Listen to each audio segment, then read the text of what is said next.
Buhay at pagsubok ng isang content creator.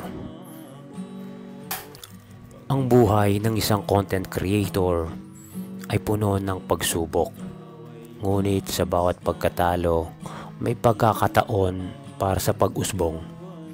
Hindi palaging madali, ngunit sa pagiging isang content creator, ang bawat araw ay isang pagkakataon na baguhin ang mundo sa pamamagitan ng iyong nilalaman. Ipinapakita ang totoong buhay at mga pagsubok ng iyong mga video. Ito ang nagbibigay inspirasyon sa mga manonood. Hindi ka laging tatanggap ng papuri, ngunit huwag mong kalimutan na ang iyong ginagawa ay mahalaga. Ang pagiging isang content creator ay higit pa sa mga likes at followers. Ito ay tungkol sa pag-aambag ng iyong natatanging boses sa mundo.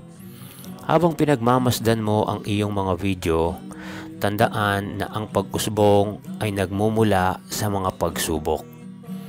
Ang pagsusumikap at pasasalamat ay mga susi sa tagumpay ng isang content creator.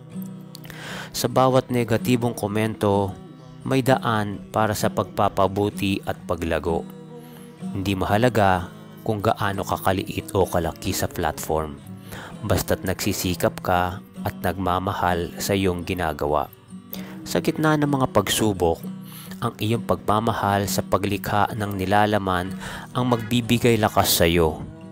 Sana makatulong ang mga ito na magbigay ng inspirasyon at lakas sa mga content creator na nagtitiis ng mga pagsubok sa kanilang landas.